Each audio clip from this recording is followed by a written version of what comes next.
السلام علیکم ورحمۃ اللہ.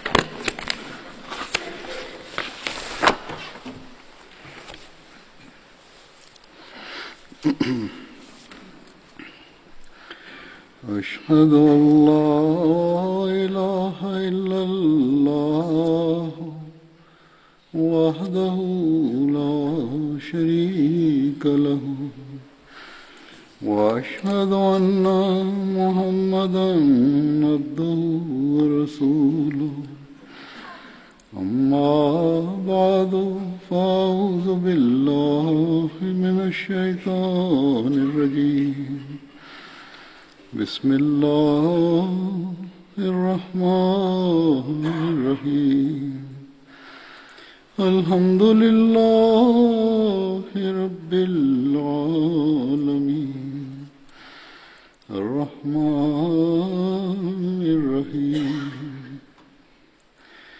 مالك يوم الدين إياك نعبد وإياك نستعين اهدنا الصراط المستقيم صراط الذين أنعمت عليهم غير المغضوب عليهم ولا الضالين.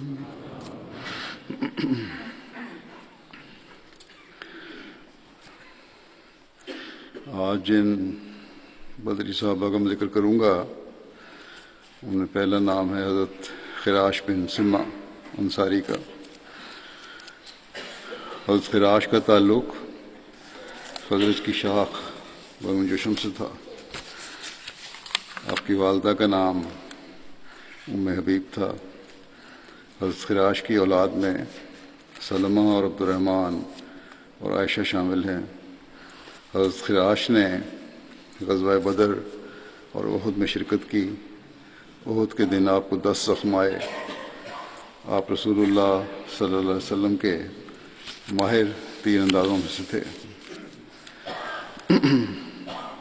غزوہ بدر میں حضرت خراش نے ابو العاص کو جو نبی کریم صلی اللہ علیہ وسلم کے داماد تھے اسیر بنایا تھا، قید کیا تھا. دوسرا جن صحابی کا ذکر ہے ان کا نام ہے حضرت عبید بن طیحان.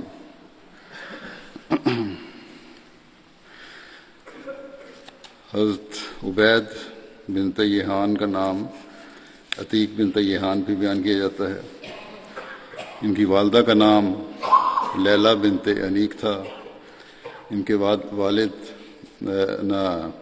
آپ حضرت ابو الحسم بن لیحان کے بھائی تھے اور آپ بنو عبد الاشل کے حلیفوں میں سے تھے. حضرت عبید 70 انصار کے ساتھ بیعت عقبہ میں شامل ہوئے. رسول اللہ صلی اللہ علیہ وسلم نے آپ کے اور حضرت مسعود بن ربیع کے مابین مواخات قائم فرمائی. آپ اپنے بھائی حضرت ابو الحسم کے ساتھ غزوہ بدر میں شامل ہوئے اور آپ نے غزوہ احد میں شہادت پائی. آپ کو اکرمہ بن ابو جہل نے شہید کیا. یہ بھی کہا جاتا ہے کہ آپ جنگ صفین میں حضرت علی کی طرف سے لڑتے ہوئے شہید ہوئے. اس پر ذرا اختلاف ہے لیکن بہرحال ایک مشترک بات ہے دونوں روایتوں میں کہ آپ شہید ہوئے. آپ کی اولاد میں 2 بیٹوں حضرت عبید اللہ اور حضرت عباد کا ذکر ملتا ہے. تبری کے قول کے مطابق حضرت عباد نے بھی غزوہ بدر میں شرکت کی سعادت پائی، جبکہ حضرت عبید اللہ کے بارے میں بیان کیا جاتا ہے کہ وہ جنگ یمامہ میں شہید ہوئے. پھر جن صحابی کا ذکر ہے ان کا نام ہے حضرت ابو حنا مالک بن عمر. ابو حنا ان کی کنیت تھی. مالک بن عمر ان کا نام تھا. محمد بن عمر واقعی نے آپ کو شرکائے بدر میں شمار کیا ہے. آپ کے نام کے بارے میں اختلاف ہے۔ بعض روایات کے مطابق آپ کا نام عامر اور ثابت بن نعمان بھی بیان ہوا ہے۔ آپ کی کنیت ابو حبہ اور ابو حیہ بھی بیان کی جاتی ہے، لیکن محمد بن عمر واقعی کہتے ہیں کہ ابو حبہ کنیت کے دو اشخاص کا ذکر ملتا ہے، ایک ابو حبہ بن وزیہ بن عمر اور دوسرے ابو حبہ بن عبد عمر المازنی۔ یہ دونوں غزوہ بدر میں شریک نہیں ہوئے تھے۔ شاملین بدر میں کسی کی کنیت ابو حبہ نہ تھی، بلکہ غزوہ بدر میں شامل ہوئے ہیں ان کی کنیت ابو حنا تھی۔ اس لحاظ سے وہ اپنی بات پہ زور دیتے ہیں کہ ابو حنا ہی ان کی کنیت تھی۔ پھر جن صحابی کا ذکر ہے ان کا نام ہے حضرت عبداللہ بن زید بن ثعلبہ۔ آپ کو عبداللہ بن زید انصاری کہا جاتا ہے۔ آپ کی کنیت ابو محمد تھی۔ والد کا نام حضرت زید بن ثعلبہ تھا اور یہ بھی صحابی تھے۔ ان کا تعلق قبیلہ انصار کے قبیلہ خزرج کی شاخ بنو جشم سے تھا۔ آپ بیعت عقبہ میں 70 انصار کے ساتھ شامل ہوئے اور غزوہ بدر اور احد اور خندق اور دیگر غزوات میں حضور صلی اللہ علیہ وسلم کے ساتھ شرکت کی۔ فتح مکہ کے وقت بنو حارث بن خزرج کا جھنڈا آپ کے پاس تھا۔ حضرت عبداللہ بن زید اسلام لانے سے قبل عربی لکھنا جانتے تھے، جبکہ اس زمانے میں عرب میں کتابت بہت کم تھی، بہت کم لوگ ہوتے تھے جو لکھنا جانتے ہوں۔ حضرت عبداللہ بن زید کی اولاد مدینہ میں قیام پذیر رہی۔ آپ کے ایک بیٹے کا نام محمد تھا جو آپ کی بیوی سعدہ بنت کلیب سے پیدا ہوئے، اور ایک بیٹی ام حمید تھا جن کی والدہ اہل یمن سے تھیں۔ آپ کے بھائی حریث بن زائد تھے جو بدری صحابی تھے، اور آپ کی ایک بہن کا نام قریبہ بنت زید تھا، وہ بھی صحابیہ تھیں۔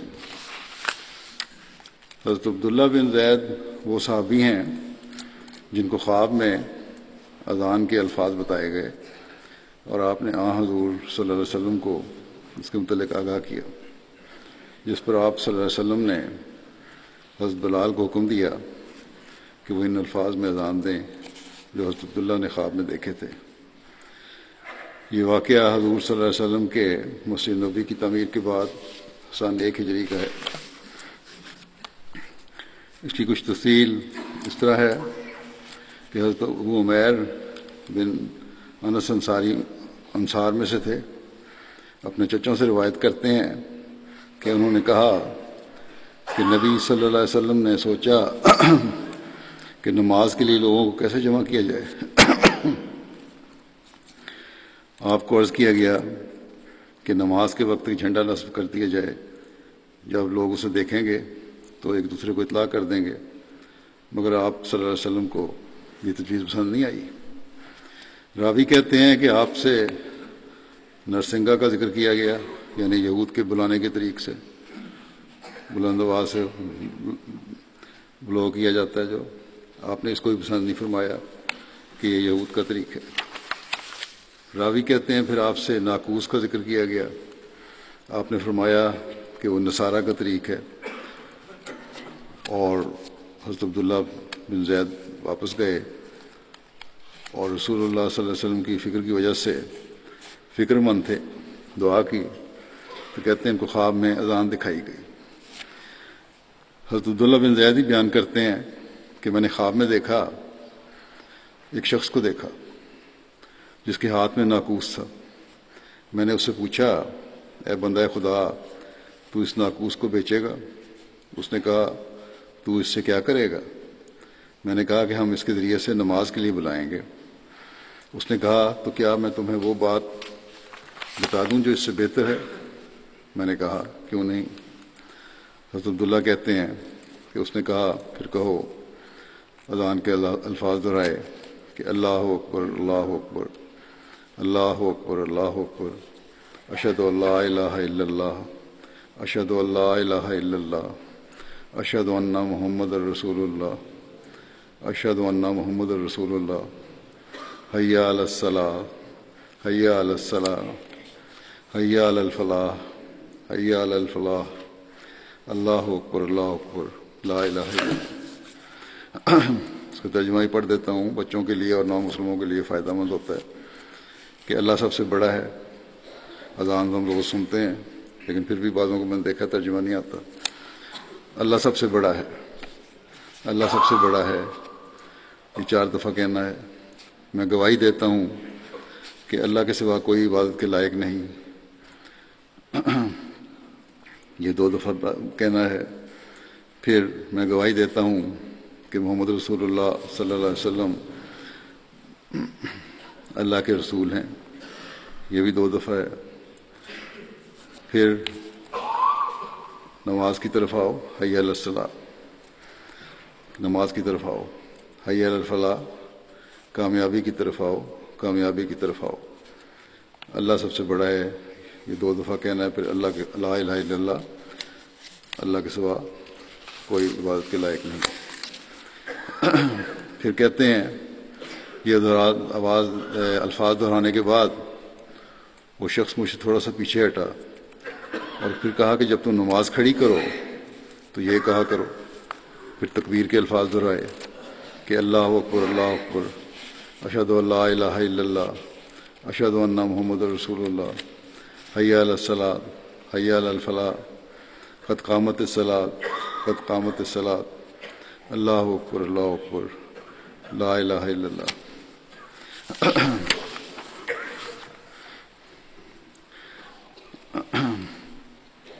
اس میں تو وہی الفاظ ہیں اذان کے ہیں، قد قامت الصلاۃ ہے کہ کھڑی ہو گئی ہے نماز، نماز کھڑی ہو گئی ہے، اور پھر وہی اللہ سب سے بڑا ہے، اللہ سب سے بڑا ہے۔ پھر کہتے ہیں جب صبح ہوئی تو میں آپ صلی اللہ علیہ وسلم کی خدمت میں حاضر ہوا اور جو میں نے دیکھا تھا بیان کر دیا۔ آپ صلی اللہ علیہ وسلم نے فرمایا کہ یقیناً اللہ چاہے تو یہ سچی خواب ہے، تم بلال کے ساتھ کھڑے ہو جاؤ اور جو تم نے دیکھا تھا وہ بتاتے جاؤ، وہ ان الفاظ کے ساتھ اذان دے دے کیونکہ اس کی آواز تم سے زیادہ بلند ہے۔ پس میں بلال کے ساتھ کھڑا ہو گیا، میں ان کو بتاتا جاتا تھا اور وہ اس کے مطابق اذان دیتے جاتے تھے۔ راوی کا یہ بیان ہے کہ جب عمر بن خطاب رضی اللہ عنہ نے یہ اذان سنی تو وہ اپنے گھر میں تھے، وہ اپنی چادر گھسیٹتے ہوئے نکلے اور کہہ رہے تھے کہ اس کی قسم جس نے آپ کو حق کے ساتھ یا رسول اللہ بھیجا ہے، میں نے وہی دیکھا جو اس نے دیکھا۔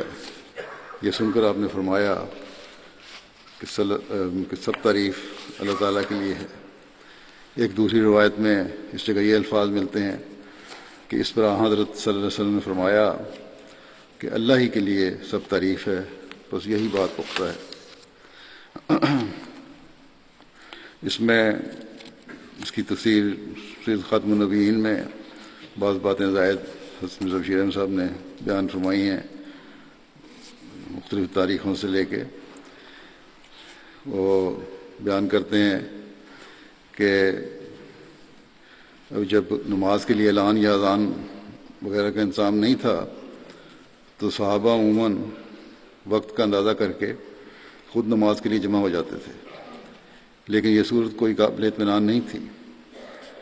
مسجد نبوی کے تیار ہو جانے پر یہ سوال زیادہ محسوس طور پر پیدا ہوا کہ کس طرح مسلمانوں کو وقت پر جمع کیا جائے۔ کسی صحابی نے نصارہ کی طرح ناقوس کی رائے دی، کسی نے یہود کی مثال میں بوق کی تجویز پیش کی، کسی نے کچھ کہا، مگر حضرت عمر نے مشورہ دیا کہ کسی آدمی کو مقرر کر دیا جائے کہ وہ نماز کے وقت یہ اعلان کر دیا کرے کہ نماز کا وقت ہو گیا ہے۔ حضرت صلی اللہ علیہ وسلم نے اس رائے کو پسند فرمایا۔ اذان سے پہلے حضرت عمر کی ایک یہ رائے تھی۔ حضرت بلال کو حکم دیا گیا کہ وہ اس فرض کو ادا کیا کریں۔ چنانچہ اس کے بعد جب نماز کا وقت آتا تھا، بلال بلند آواز سے الصلاۃ جامعہ کہہ کر پکارا کرتے تھے اور لوگ جمع ہو جاتے تھے۔ بلکہ اگر نماز کے علاوہ بھی کسی غرض کے لیے مسلمانوں کو مسجد میں جمع کرنا ہوتا تو یہی آواز دی جاتی ہے، اعلان کیا جاتا ہے۔ اس کے کچھ عرصے بعد پھر آگے وہی قصہ ہے ان کا کہ ایک صحابی حضرت عبداللہ بن زید انصاری کو خواب میں موجودہ اذان کے الفاظ سکھائے گئے، اور انہوں نے حضرت صلی اللہ علیہ وسلم کی خدمت میں حاضر ہو کر اپنی اس خواب کا ذکر کیا اور عرض کیا کہ میں نے خواب میں ایک شخص کو اذان کے طور پر یہ الفاظ پکارتے سنا ہے۔ آپ صلی اللہ علیہ وسلم نے فرمایا کہ یہ خواب خدا کی طرف سے ہے، اور عبداللہ کو حکم دیا کہ بلال کو یہ الفاظ سکھا دیں۔ لکھتے ہیں کہ عجیب اتفاق یہ ہوا کہ جب بلال نے الفاظ میں پہلی دفعہ اذان دی تو حضرت عمر اسے سن کر جلدی جلدی آپ کی خدمت میں حاضر ہوئے اور عرض کیا کہ یا رسول اللہ، آج جن الفاظ میں بلال نے اذان دی ہے بعین ہی یہی الفاظ میں نے بھی خواب میں دیکھے ہیں۔ اور ایک روایت میں یہ بھی ہے کہ جب حضرت صلی اللہ علیہ وسلم نے اذان کے الفاظ سنے تو فرمایا کہ اسی کے مطابق وہی بھی ہو چکی ہے۔ بشیر بن محمد اپنے والد سے بیان کرتے ہیں کہ حضرت عبداللہ بن زید جنہیں اذان رویا میں دکھائی گئی تھی، انہوں نے اپنا وہ مال صدقہ کیا جس کے علاوہ آپ کے پاس کچھ اور نہیں تھا، سارا مال صدقہ کر دیا۔ آپ اور آپ کا بیٹا اس کے ذریعے زندگی بسر کر رہے تھے، وہی ان کا ذریعہ معاش تھا، جو بھی جائیداد تھی۔ بس آپ نے اسے رسول اللہ صلی اللہ علیہ وسلم کے سپرد کر دیا۔ اس پر آپ کے والد جب یہ سپرد کر دیا انہوں نے مال، تو ان کے والد رسول اللہ صلی اللہ علیہ وسلم کے پاس آئے اور عرض کی کہ یا رسول اللہ، عبداللہ بن زید نے اپنا مال صدقہ کیا ہے اور وہ اس کے ذریعے زندگی بسر کر رہے تھے۔ اس پر رسول اللہ صلی اللہ علیہ وسلم نے حضرت عبداللہ بن زید کو بلا کر فرمایا کہ یقیناً اللہ نے تجھ سے تیرا صدقہ قبول کر لیا، جو تو نے دیا مجھے چھوڑ دیا لا کے، وہ اللہ نے قبول کر لیا، البتہ اس کو میراث کے طور پر اپنے والدین کو لوٹا دے۔ اب یہ میراث کے طور پر والدین کو واپس کر دے۔ تو بشیر کہتے ہیں کہ پھر ہم نے اس کو وراثت میں پایا، یعنی آگے پھر ان کے بچوں نے اس طرح حصہ لیا اس میں سے۔ ایک موقع پر رسول اللہ صلی اللہ علیہ وسلم نے حضرت عبداللہ بن زید کو اپنے ناخن بطور تبرک عطا فرمائے۔ اس کی تفصیل یہ ہے کہ حضرت عبداللہ بن زید کے بیٹے محمد نے بیان کیا کہ ان کے والد نبی صلی اللہ علیہ وسلم کے پاس حجۃ الوداع کے موقع پر منا کے میدان میں منہر یعنی قربان گاہ میں قربانی کے وقت حاضر تھے، اور آپ کے ہمراہ انصار میں سے ایک اور شخص بھی تھا۔ رسول اللہ صلی اللہ علیہ وسلم نے قربانیاں تقسیم کی تو حضرت عبداللہ بن زید اور ان کے انصاری ساتھی کو کچھ نہ ملا۔ پھر رسول اللہ صلی اللہ علیہ وسلم نے ایک کپڑے میں اپنے بال اتروائے اور انہیں لوگوں میں تقسیم کر دیا۔ پھر آپ نے اپنے ناخن کٹوائے اور وہ حضرت عبداللہ بن زید اور ان کے انصاری ساتھی کو عطا کر دیا۔ حضرت عائشہ سے مروی ہے کہ ایک شخص نبی کریم صلی اللہ علیہ وسلم کے پاس حاضر ہوا اور عرض کیا کہ یا رسول اللہ صلی اللہ علیہ وسلم، خدا کی قسم یقیناً آپ میری ذات سے زیادہ محبوب ہیں، آپ مجھے میری ذات سے زیادہ محبوب ہیں، اور یقیناً آپ مجھے میرے اہل سے زیادہ محبوب ہیں، اور یقیناً آپ مجھے میری اولاد سے زیادہ محبوب ہیں۔ میں گھر میں تھا اور آپ کو یاد کر رہا تھا کہ مجھ سے صبر نہ ہوا، یہاں تک کہ میں آپ کی خدمت میں حاضر ہوا، اور اب میں آپ کو دیکھ رہا ہوں۔ جب مجھے اپنی اور آپ کی موت یاد آئی تو میں نے جان لیا کہ جب آپ جنت میں داخل ہوں گے تو دیگر انبیاء کے ساتھ آپ کا رفع ہوگا، اور میں ڈرا کہ جب میں جنت میں داخل ہوں گا تو آپ کو وہاں نہ پاؤں گا۔ اس پر نبی کریم صلی اللہ علیہ وسلم نے اس شخص کو کوئی جواب نہ دیا، یہاں تک کہ جبریل اس آیت کے ساتھ نازل ہوئے، وَمَن يُطِعِ اللَّهَ وَرَسُولَهُ فَأُولَٰئِكَ مَعَ الَّذِينَ أَنْعَمَ اللَّهُ عَلَيْهِم مِّنَ النَّبِيِّينَ وَالصِّدِّيقِينَ والشہداء والصالحین، کہ اور جو بھی اللہ کی اور اس کے رسول کی اطاعت کرے تو یہی وہ لوگ ہیں جو ان لوگوں کے ساتھ ہوں گے جن پر اللہ نے انعام کیا ہے، یعنی نبیوں میں سے، صدیقوں میں سے، شہیدوں میں سے اور صالحین میں سے۔ اس آیت کو ہم اس دلیل کے طور پر بھی پیش کرتے ہیں کہ آن حضرت صلی اللہ علیہ وسلم کی پیروی سے غیر تشریعی نبوت کا مقام حاصل ہو سکتا ہے، اور آپ کی پیروی میں ایک شخص صالحیت کے مقام سے ترقی کر کے نبوت کے مقام تک پہنچ سکتا ہے۔ بہرحال نبوت کا مقام چاہے وہ غیر شرعی نبوت ہی ہو، اور آن حضرت صلی اللہ علیہ وسلم کی غلامی میں بھی ہے، ایک بہت اعلیٰ مقام ہے، اور اللہ تعالیٰ جسے چاہے دیتا ہے۔ اور آنے والے مسیح موعود کے بارے میں خود آن حضرت صلی اللہ علیہ وسلم نے نبی اللہ کے الفاظ استعمال کیے ہیں۔ اس لیے حضرت مسیح موعود علیہ السلام کو ہم آن حضرت صلی اللہ علیہ وسلم کی غلامی میں غیر شرعی نبی مانتے ہیں، اور اس سے آن حضرت صلی اللہ علیہ وسلم کے مقام ختم نبوت پر کوئی حرف نہیں آتا، بلکہ آپ کا مقام بڑھتا ہے کہ اب نبوت بھی صرف آپ کی غلامی میں ہی مل سکتی ہے۔ اور یہ معنی صرف ہم ہی نہیں کرتے بلکہ پرانے بزرگوں نے بھی کیے ہیں۔ چنانچہ امام راغب نے بھی اس کے یہی معنی کیے ہیں کہ آن حضرت صلی اللہ علیہ وسلم کے بعد غیر شرعی نبی آپ کی پیروی میں آ سکتے ہیں۔ بہرحال اس آیت کے ضمن میں یہ ذکر ضمن میں نے کر دیا تاکہ وضاحت بھی ہو جائے۔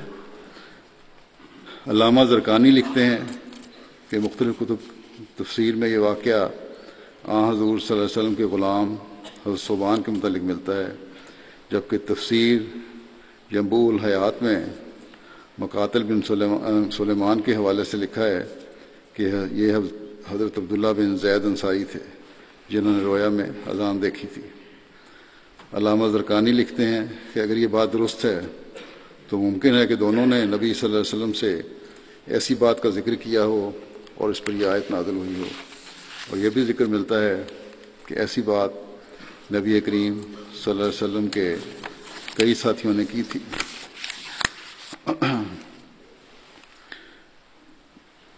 پہلے بیان کردہ واقعے کے علاوہ تفاسیر میں حضرت ثوبان کا واقعہ اور الفاظ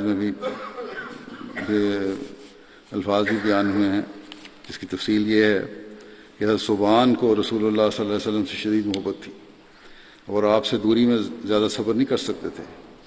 ایک روز جب وہ آن حضرت صلی اللہ علیہ وسلم کی خدمت میں حاضر ہوئے تو ان کا رنگ بدلا ہوا تھا اور ان کے چہرے سے حزن کے آثار ظاہر ہو رہے تھے۔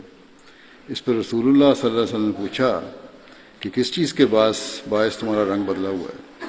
حضرت ثوبان نے عرض کی کہ یا رسول اللہ، نہ تو مجھے کوئی مرض ہے اور نہ ہی کوئی بیماری ہے، ماسوائے اس کے کہ میں آپ کو دیکھ نہ سکا، اس لیے یعنی کچھ عرصے سے دیکھا نہیں تھا، اس لیے مجھ پر شدید وحشت طاری ہو گئی جب تک کہ آپ سے ملاقات نہ ہو گئی۔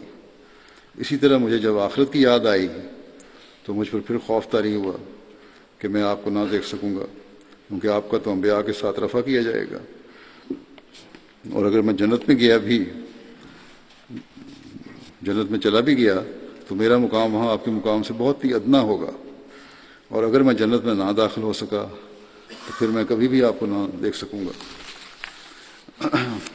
علامہ زرقانی لکھتے ہیں، یہ تو اس حوالے سے ہے ان کی ثوبان کی وضاحت۔ علامہ زرقانی لکھتے ہیں کہ حضرت عبداللہ بن زید اپنے باغ میں کام کر رہے تھے۔ عبداللہ بن زید کا پھر دوبارہ ذکر شروع ہوتا ہے کہ آپ کا بیٹا آپ کے پاس آیا اور آپ کو خبر دی کہ نبی صلی اللہ علیہ وسلم وفات پا گئے ہیں۔ اس پر آپ نے کہا کہ اللہم بصری حتی لا ارى بعد حبیبی محمد احد، کہ اے اللہ تو میری نظر کو لے جا یہاں تک کہ میں اپنے محبوب محمد صلی اللہ علیہ وسلم کے بعد کسی کو نہ دیکھ پاؤں۔ کہتے ہیں کہ اس کے بعد شرح زرقانی میں یہ لکھا ہے کہ اس کے بعد آپ کی نظر جاتی رہی اور اتنا بھی نہ ہو گئے۔ ان کی وفات کے بارے میں لکھا ہے کہ عبداللہ بن زید کی وفات کے وقت کے متعلق اختلاف پایا جاتا ہے۔ بعض نے غزوہ احد کے بعد وفات کا ذکر کیا ہے، لیکن اکثر یہ بیان ہوا ہے کہ حضرت عبداللہ بن زید تمام غزوات میں رسول اللہ صلی اللہ علیہ وسلم کے ساتھ شریک ہوئے تھے، اور آپ کی وفات حضرت عثمان کے خلافت کے آخری دور میں 32 ہجری میں مدینہ میں ہوئی تھی۔ اور وہ جو نظر والا واقعہ اس سے بھی اگر اس کو صحیح مانا جائے تو یہی لگتا ہے کہ حضرت عثمان کے دور میں ہوئی تھی، جبکہ اس وقت ان کی عمر 64 سال تھی۔ آپ کی نماز جنازہ حضرت عثمان نے پڑھائی تھی۔ پھر جن صحابی کا ذکر ہے ان کا نام ہے حضرت معاذ بن عمر بن جموح۔ حضرت معاذ بن عمر کا تعلق بنو خزرج کی شاخ بنو سلمہ سے تھا۔ آپ بیعت عقبہ ثانیہ اور غزوہ بدر اور احد میں شامل ہوئے تھے۔ آپ کے والد حضرت عمر بن جموح صحابی رسول صلی اللہ علیہ وسلم تھے جو غزوہ احد میں شہید ہوئے تھے۔ آپ کی والدہ کا نام ہند بنت عمر تھا۔ موسیٰ بن عقبہ، ابو معاشر اور محمد بن عمر واقفی کے نزدیک آپ کے بھائی مووز بن عمر بھی غزوہ بدر میں شامل ہوئے تھے، اور آپ کی بیوی کا نام سبیتہ بنت عمر تھا جو بنو خزرج کی شاخ بنو ساعدہ سے تھی۔ ان سے آپ کا ایک بیٹا عبداللہ اور ایک بیٹی امامہ پیدا ہوئی۔ حضرت معاذ بیعت عقبہ ثانیہ میں شامل ہوئے تھے، لیکن ان کے والد عمر بن جموح اپنے مشرکانہ عقائد پر بہت سختی سے قائم تھے۔ سیرت ابن ہشام میں حضرت معاذ کے والد کے اسلام قبول کرنے کے واقعے میں درج ہے۔ یہ کچھ سال ہوا، میں نے ان کے واقعے میں بھی تھوڑا سا بیان کیا تھا کہ جب یہ لوگ بیعت عقبہ ثانیہ میں شامل ہونے والے جو لوگ تھے مدینہ واپس آئے تو انہوں نے اسلام کی خوب اشاعت کی، اور ان کی قوم میں کچھ بزرگ ابھی تک اپنے شرکیہ دین پر قائم تھے۔ ان میں سے ایک عمر بن جموح بھی تھے۔ آپ کے بیٹے معاذ بن عمر بیعت عقبہ ثانیہ میں شامل ہوئے تھے، اور اس موقع پر انہوں نے رسول اللہ صلی اللہ علیہ وسلم کی بیعت کر لی تھی۔ عمر بن جموح بنو سلمہ کے سرداروں میں سے تھے اور ان کے بزرگوں میں سے ایک بزرگ تھے۔ انہوں نے اپنے گھر میں لکڑی کا ایک بت بنا کر رکھا ہوا تھا، جیسا کہ اس وقت کے بڑے لوگ بنا کر رکھتے تھے۔ اسے منات کہا جاتا تھا۔ اس کو معبود بنا کر اس کی تعظیم اور تطہیر کرتے تھے۔ جب بنو سلمہ کے کچھ نوجوان اسلام لے آئے، جن میں حضرت معاذ بن جبل اور عمر بن جموح کے بیٹے حضرت معاذ بن عمر بن جموح تھے، جو ان نوجوانوں میں سے تھے جو اسلام لائے اور عقبہ ثانیہ میں شامل ہوئے، تو یہ لوگ رات کو عمر بن جموح کے بت قدہ میں داخل ہو کر اس بت کو اٹھا کر لے آئے اور اسے بنو سلمہ کے کوڑا کر پھینکنے کے لیے بنائے جانے والے گڑھے میں اوندا لٹا دیا، پھینک دیا۔ جب صبح عمر اٹھے تو کہتے تمہارا برا ہو، کس نے رات کو ہمارے معبودوں سے دشمنی کی؟ پھر اس کو ڈھونڈنے نکل پڑتے، یہاں تک کہ جب اسے پا لیتے تو اسے دھوتے اور صاف کرتے۔ پھر کہتے کہ خدا کی قسم، اگر میں یہ جان لوں کہ کس نے تیرے ساتھ ایسا کیا تو ضرور میں اسے رسوا کروں گا۔ پھر جب رات ہوتی اور عمر سو جاتے تو وہ دوبارہ ان کے بیٹے وہی حرکت کرتے۔ پھر عمر بن جموح نے صبح کی اور دوبارہ وہی تکلیف اٹھا کر پھر اسے دھوتے، پھر صاف کیا۔ جب کئی رات یہ واقعہ ہوا تو عمر بن جموح نے بت کو وہاں سے باہر نکالا جہاں اسے پھینکا گیا تھا، پھر اسے دھویا اور صاف کیا۔ پھر وہ اپنی تلوار لائے اور اس کے گلے میں لٹکا دی اور کہا کہ اللہ کی قسم، یقین مجھے یہ تو نہیں معلوم کہ تیرے ساتھ ایسا کون کرتا ہے، بس اگر تجھ میں کچھ طاقت ہے تو اس کو روک لے، اور یہ تلوار تیرے پاس پڑی ہے۔ بت کے پاس تلوار رکھ دی۔ جب شام ہوئی اور عمر سو گئے تو ان نوجوانوں نے، جن میں ان کا بیٹا شامل تھا، اس بت سے دوبارہ وہی سلوک کیا۔ اس کے گلے سے وہ تلوار لی اور ایک مردہ کتے کو لے کر اس بت کو رسی کے ساتھ اس سے باندھ دیا اور بنو سلمہ کے ایک پرانے کنویں میں پھینک دیا جس میں کوڑا کرکٹ وغیرہ پھینکا جاتا تھا۔ صبح جب عمر بن جموح اٹھے تو انہوں نے اس بدھ کو اس جگہ پر نہ پایا جہاں اسے رکھا جاتا تھا، بس وہ اسے ڈھونڈتے رہے یہاں تک کہ اس کنویں میں اوندھے منہ مردہ کتے کے ساتھ بندھا ہوا پایا۔ جب انہوں نے یہ نظارہ دیکھا تو ان پر حقیقت کھل گئی، اور ان کے قوم کے مسلمان لوگوں نے بھی انہیں اسلام کی تعلیم دی، تو آپ خدا کی رحمت سے اسلام لے آئے۔ ابن ہشام کی سیرت میں یہ واقعہ اس طرح لکھا ہے کہ بت تو تلوار کے ساتھ بھی کچھ نہیں کر سکا، تو ایسے خدا کو پوجنے کا کیا فائدہ۔ حضرت معاذ بن عمر بن جموع ابو جہل کو قتل کرنے والوں میں بھی شامل تھے۔ چنانچہ بخاری کی روایت میں درج ہے کہ صالح بن ابراہیم اپنے دادا حضرت عبد الرحمن بن عوف سے روایت کرتے ہیں کہ انہوں نے بتایا کہ میں بدر کی لڑائی میں صف میں کھڑا تھا کہ میں نے اپنے دائیں بائیں نظر ڈالی تو کیا دیکھتا ہوں کہ دو انصاری لڑکے ہیں، ان کی عمریں چھوٹی ہیں۔ میں نے آرزو کی کہ کاش میں ایسے لوگوں کے درمیان ہوتا جو ان سے زیادہ جوان تن و مند ہوتے۔ اتنے میں ان میں سے ایک نے مجھے ہاتھ سے دبا کر پوچھا کہ چچا کیا آپ ابو جہل کو پہچانتے ہیں؟ میں نے کہا ہاں۔ بھتیجے تمہیں اس سے کیا کام ہے؟ اس نے کہا مجھے بتلایا گیا ہے کہ وہ رسول اللہ صلی اللہ علیہ وسلم کو گالیاں دیتا ہے، اور اس ذات کی قسم ہے جس کے ہاتھ میں میری جان ہے، اگر میں اس کو دیکھ پاؤں تو میری آنکھ اس کی آنکھ سے جدا نہ ہوگی جب تک ہم دونوں میں سے وہ نہ مر جائے جس کی مدت پہلے مقدر ہے۔ میں اس پر بڑا حیران ہوا۔ پھر دوسرے نے مجھے ہاتھ سے دبایا اور اس نے بھی مجھے اسی طرح پوچھا۔ ابھی تھوڑا عرصہ گزرا ہوگا کہ میں نے ابو جہل کو لوگوں میں چکر لگاتے دیکھا۔ میں نے کہا دیکھو وہ ہے تمہارا ساتھی جس کے متعلق تم نے مجھ سے دریافت کیا تھا۔ یہ سنتے ہی وہ دونوں جلدی سے اپنی تلواریں لیے اس کی طرف لپکے اور اس پر حملہ کر کے اسے دونوں نے قتل کر ڈالا۔ پھر وہ دونوں لوٹ کر رسول اللہ صلی اللہ علیہ وسلم کے پاس آئے اور آپ کو خبر دی۔ آپ نے پوچھا تم میں سے کس نے اس کو مارا ہے؟ دونوں نے کہا میں نے اس کو مارا ہے۔ آپ نے پوچھا کیا تم نے اپنی تلواریں پوچھ کر صاف کر لی ہیں؟ انہوں نے کہا نہیں۔ آپ نے تلواروں کو دیکھ کر فرمایا کہ تم دونوں نے ہی اس کو مارا ہے۔ اس کا سامان غنیمت معاذ بن عمر بن جموع کو ملے گا، اور ان دونوں کا نام معاذ تھا، معاذ بن افرا اور معاذ بن عمر بن جموع۔ ابو جہل پہلے بھی ایک دفعہ شروع میں بیان کر چکا ہوں اس معاذ اور موبز کے واقعات کو، اور یہاں پھر ایک ابہام پیدا ہو سکتا ہے، اس لیے جو اس قتل کا واقعہ ہے اس کے متفرق کتب حدیث میں اور سیرت میں بیان ہوا ہے، اور یہ جو روایت بخاری سے بھی درج کی ہے بیان ہوئی ہے، اس میں یہ ذکر ہے کہ حضرت معاذ بن عمر بن جموع اور حضرت معاذ بن افرا نے ابو جہل پر حملہ کر کے اسے قتل کیا تھا، اور حضرت عبداللہ بن مسعود نے ابو جہل کا سر قلم کیا تھا۔ دوسری جگہ معاذ اور موبز کا ذکر ملتا ہے۔ بہرحال اس کے علاوہ بخاری میں ہی ایسی روایات بھی ہیں جن میں یہ ذکر ہے کہ ابو جہل کو افرا کے دو بیٹوں معاذ اور موبز نے قتل کیا تھا، اور بعد میں حضرت عبداللہ بن مسعود نے جا کر اس کا کام تمام کیا۔ چنانچہ بخاری کی ایک روایت میں اس کی تفصیل یوں بیان ہوئی ہے۔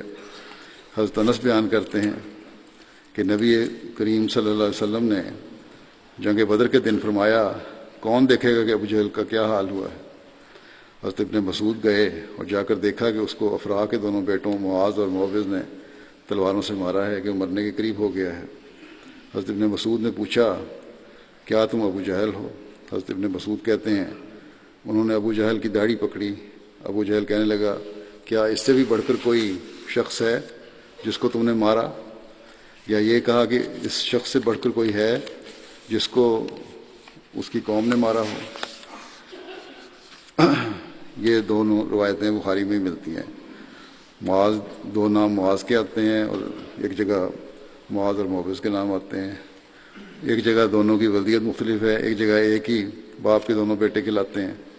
بہرحال حضرت سید زین العابدین ولی اللہ شاہ صاحب ابو جہل کی قاتلین کی کس طرح اس کو تطبیق کی جائے، کس طرح اس کی وضاحت ہو، اس کو بیان کرتے لکھتے ہیں کہ بعض روایات میں ہے کہ افرا کے دو بیٹوں معوذ اور معاذ نے ابو جہل کو موت کے قریب پہنچا دیا، بعد ازاں حضرت عبداللہ بن مسعود نے اس کا سر تن سے جدا کیا تھا۔ امام ابن حجر نے اس احتمال کا اظہار کیا ہے کہ معاذ بن عمر اور معاذ بن افراء کے بعد مووز بن افراء نے بھی ان پر وار کیا ہوگا، اس لیے پہلی دو روایتوں میں ان دونوں بھائیوں کا بھی ذکر ملتا ہے، دوسری روایت میں دو مختلف لوگوں کا ذکر ملتا ہے، اور جو شرح ہے فتح الباری اس میں لکھا کہ ہو سکتا ہے یہ تینوں ہی ہوں۔ علامہ بدر الدین عینی ابو جہل کے قاتلین کی تطبیق کرتے ہوئے لکھتے ہیں کہ ابو جہل کو معاذ بن عمر بن جموح اور معاذ بن افراء اور حضرت عبداللہ بن مسعود نے قتل کیا تھا۔ حضرت عبداللہ نے اس کا سر قلم کیا اور نبی کریم صلی اللہ علیہ وسلم کی خدمت میں لے کر حاضر ہوئے۔ علامہ بدر الدین عینی مزید لکھتے ہیں کہ صحیح مسلم میں ہے کہ جن دونوں نے ابو جہل کو قتل کیا تھا وہ معاذ بن عمر بن جموح اور معاذ بن افراء ہیں۔ معاذ بن افراء کے والد کا نام حارث بن رفاع تھا اور افراء ان کی ماں تھیں جو عبید بن ثعلبہ نجاریہ کی بیٹی تھی۔ اسی طرح بخاری کتاب الجہاد میں باب ملم یخمس الاسلاب میں ذکر آ چکا ہے کہ حضرت معاذ بن عمر تھے جنہوں نے ابو جہل کی ٹانگ کاٹی اور گرا دیا تھا، پھر مووز بن افراء نے اس کو مارا یہاں تک کہ اس نے اس کو زمین پر گرا دیا، پھر اس کو چھوڑ دیا جبکہ اس میں رمق باقی تھی، کچھ جان تھی، پھر حضرت عبداللہ بن مسعود نے اس پر کاری ضرب لگائی اور اس کا سر جدا کر دیا۔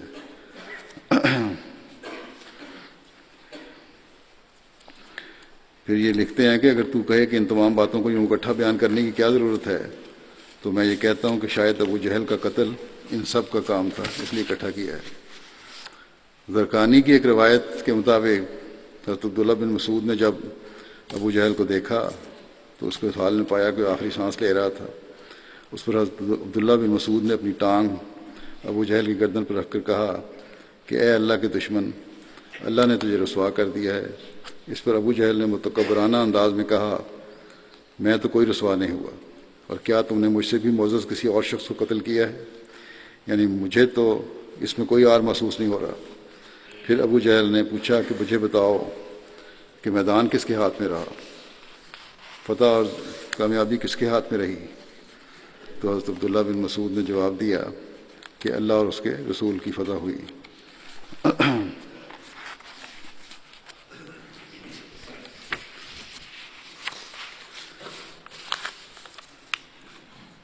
ایک دوسری روایت میں یہ بھی ہے اس کے مطابق کہ ابو جہل نے کہا کہ یعنی حضرت محمد رسول اللہ صلی اللہ علیہ وسلم سے یہ بات بھی کہنا کہ میں ساری زندگی اس کا دشمن رہا اور آج اس وقت بھی میں اس کی دشمنی اور دعوت میں انتہا تک ہوں۔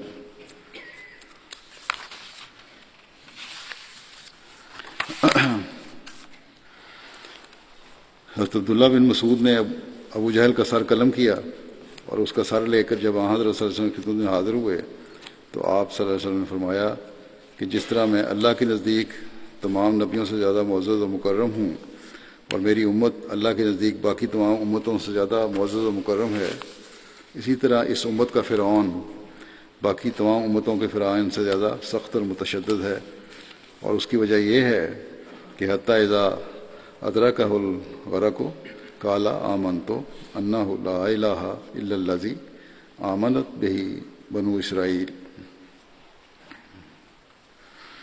کہ جب اسے غرقابی نے آ لیا، قرآن شریف میں آیا سورہ یونس میں، تو اس نے کہا میں ایمان لاتا ہوں کہ کوئی معبود نہیں مگر وہ جس پر بنی اسرائیل ایمان لائے ہیں۔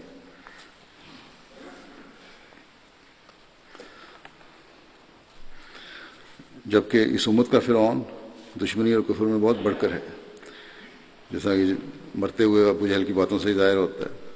اس کے علاوہ روایات میں یہ بھی ہے کہ ابو جہل کی ہلاکت کی خبر ملنے پر یہ بھی ذکر ملتا ہے کہ آن حضرت صلی اللہ علیہ وسلم نے ابو جہل کا سر دیکھنے کے پر فرمایا کہ اللہ الذی لا الہ الا ہو، کہ اللہ وہ ذات ہے اس کے سوا اور کوئی معبود نہیں۔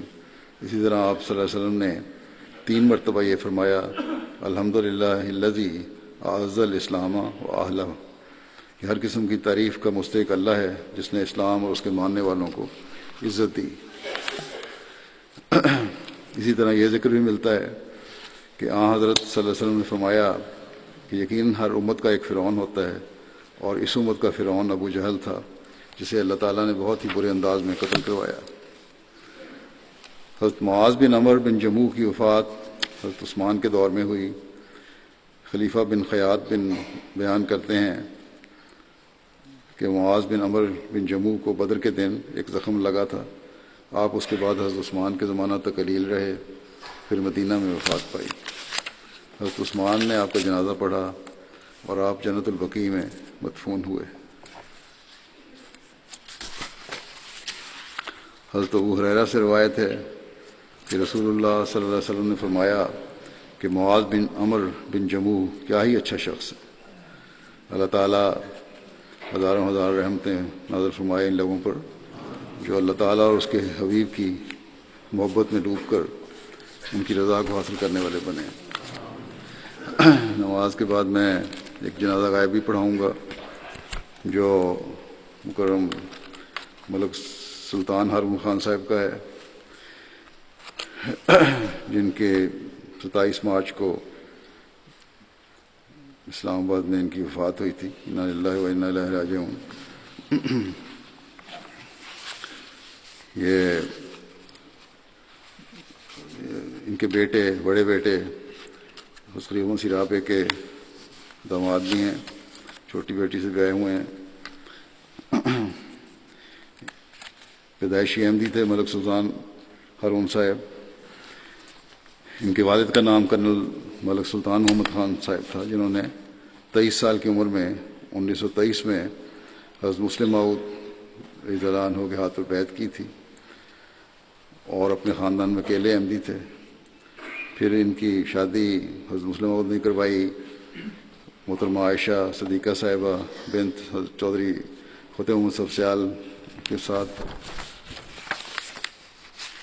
اور یہ خاندان پنجاب کے معزز خاندانوں میں سے اور بڑے نواب خاندانوں میں سے تھا۔ ان کے ملک امیر محمد خان جو مغربی پاکستان کے گورنر رہے ہیں، نواب کالاباغ کے نام سے مشہور تھے، وہ کرنل ملک سلطان محمد صاحب ان کے والد کے چچا زاد بھائی تھے۔ ان کے دادا کا نام ملک سلطان سرخرو خان تھا، اور بادشاہ کے برطانوی بادشاہت تھی اس دنوں میں جب کالونی تھی انڈیا اور پاکستان، ان کو ایک نوابی کی وجہ سے ایک مقام بھی حاصل تھا۔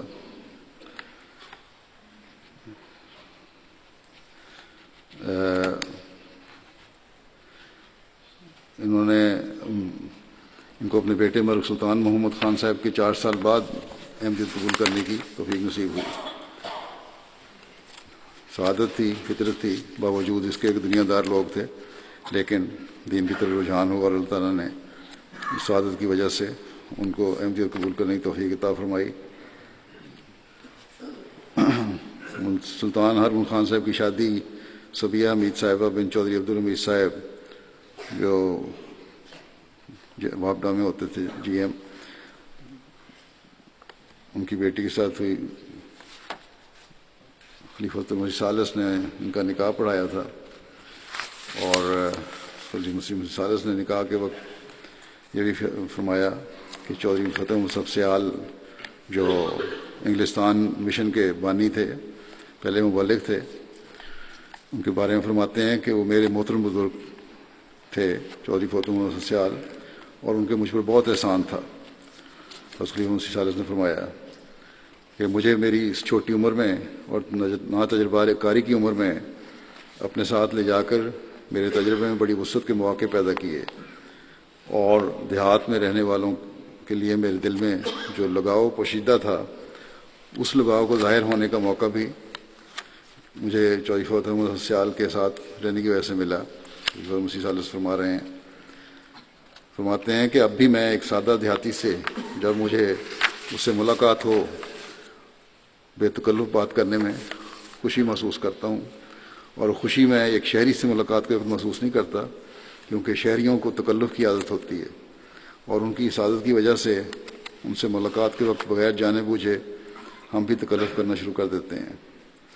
پھر فرماتے ہیں کہ بہرحال آج میرے اس محسن بزرگ کے نواسے ملک سلطان ہارون خان ایون کرنل سلطان محمود خان کی شادی ہے اور نکاح ہے، میں اس کا اعلان کروں گا۔ اور پھر فرمایا کہ دوست دعا کریں کہ جس طرح ہمارے بڑوں نے بے لوث اور بے نفس خدمت خدا کے دین کی ہے، وہی جذبہ خدمت کا اور وہی جذبہ اثار اور قربانی کا ان کی نسلوں میں بھی قائم رہے اور بڑا نمایاں رہے۔ اللہ تعالیٰ کرے کہ آج جو ان کی وفات سے یہ ذکر ہو گیا ہے، ملک ہارون صاحب مرحوم کی اولاد بھی احمدیت اور خلافت کے ساتھ اسی تعلق کو نہ صرف قائم رکھنے والی بلکہ مضبوط کرنے والی ہو۔ ان کے 3 بیٹے اور 3 بیٹیاں ہیں، اور جیسا کہ میں نے کہا کہ بڑے بیٹے سلطان محمد خان جو ہیں وہ خلیفہ مسیح رابع کے داماد ہیں۔ علاقے کے غریب عوام کی بڑی خدمت کرتے تھے، خاص طور پر مستحق عورتوں کا اس سے بڑا حسن سلوک تھا۔ عورتوں نے بیان کیا ہے کہ ملک صاحب کی زندگی میں ہم اپنے علاقے میں اپنے آپ کو محفوظ سمجھتی تھی، اور اب ان کی وفات کے بعد ہمیں ڈر محسوس ہونے لگا ہے۔ اس اٹک کے علاقے میں ہے، دشمنی بھی وہاں بہت ہے اور سخت دلی بھی وہاں بہت ہے، اور غریبوں کو تو کوئی حق دیا ہی نہیں جاتا، لیکن باوجود اس کے کہ بڑے ذمہ دار تھے اور علاقے کے معزز تھے، غریبوں کی بڑی خدمت کیا کرتے تھے۔ ان کی بہن راشدہ سیال صاحبہ جو کینیڈا میں کہتی ہیں کہ سلطان ہارون خان میرا بھائی بہت خوبیوں کا مالک تھا، احمدیت کے لیے انتہائی غیرت رکھنے والا، خلافت کے لیے جان قربان کرنے والا، دوستوں کا سچا دوست اور دشمنوں پر بھاری غرباء اور مساکین کا سہارا تھا۔ کہتی ہیں ایک دفعہ مسیح رابع نے مجھے ایک خط میں تحریر فرمایا کہ تمہارے ابا احمدیت کے لیے ایک ننگی تلوار تھے، کرنل سلطان محمد خان صاحب، اور تمہارے بھائیوں میں بھی یہی رنگ پایا جاتا ہے۔ خلیفہ ثالث نے ایک دفعہ ان کو فرمایا تھا، بڑی دشمنی اس علاقے میں تھی ان کی، ایک علاقے کی عموماً رواج بھی ایسا ہے دشمنی کا، بعض جدادوں کی وجہ سے بھی دشمنی ہوتی ہے، پھر احمدیت کی وجہ سے بھی دشمنی ہوتی تھی۔ تو خلیفہ ثالث نے انہیں کہا کہ گولیاں آئیں گی لیکن اوپر سے گزر جائیں گی، تو میں انشاءاللہ کچھ نہیں ہوگا۔ تو لکھتی ہیں خلیفہ ثالث کے اس قول کو پورا ہوتے ہوئے ہم نے دیکھا ہے۔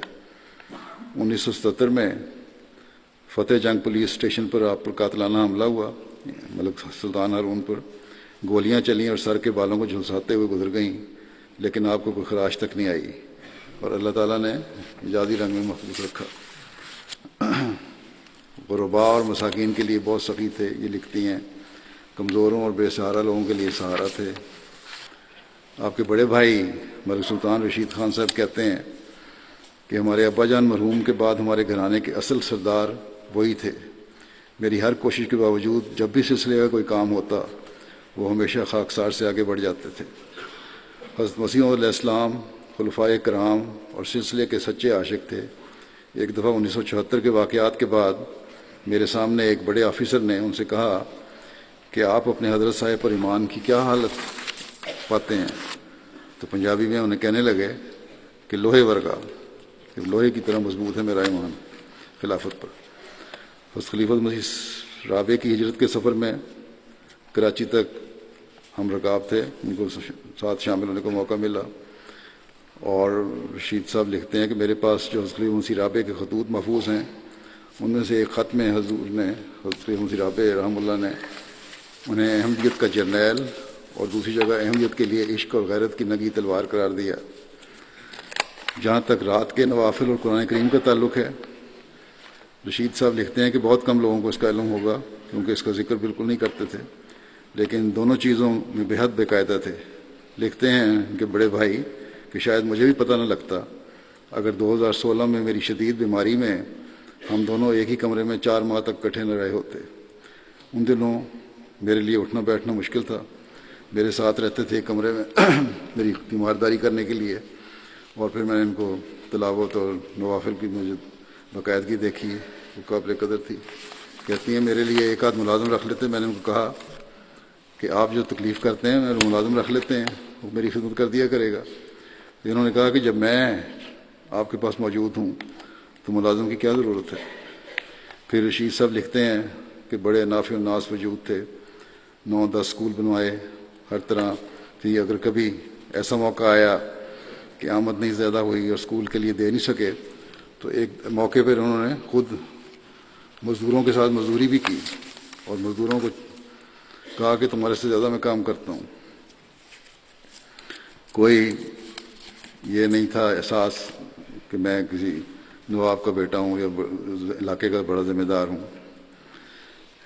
ان کی بیٹی محمودہ سلطانہ کاشف لکھتی ہیں کہ میرے ابو جی کا خلافت کے ساتھ عشق اور وفاداری تو کوئی پوشیدہ چیز نہیں. ہوش سنبھالتے ہی اپنے والد سے جو سبق اٹھتے بیٹھتے ملا وہ یہ تھا کہ خدا تعالیٰ پر ہمیشہ توکل رکھنا ہے اور زندگی کے ہر معاملے میں ہمیشہ دعا سے کام لینا ہے. دعا نہیں تو کچھ نہیں. خدا تعالیٰ پر بے انتہا بھروسہ رکھتے تھے. انتہائی دلیر اور بہادر انسان تھے. اللہ تعالیٰ کے سوا کسی سے نہیں ڈرتے تھے. خدمت خلق میں سرشار رہتے تھے. اسی طرح ان کے بیٹے سلطان محمد خان کہتے ہیں کہ بہت سارے سوشل ورک کیا ہے میرے باپ نے. 8 اسکولوں اور 2 کی تعمیر کروائی, 2 قبرستانوں کے لیے زمین دی, 8 اسکولوں کے لیے زمین دی, بے شمار لوگوں کو غریبوں کو نوکریاں دلوائیں اور ان کے کام آتے رہے. اللہ تعالیٰ رحمت اور مغفرت کا سلوک فرمائے اور ان کی اولاد کو بھی نیکیوں پر قائم فرمائے اور جماعت اور خلافت سے وابستہ رکھے. جنازہ جیسے کہ میں نے کہا نماز کے بعد پڑھاؤں گا.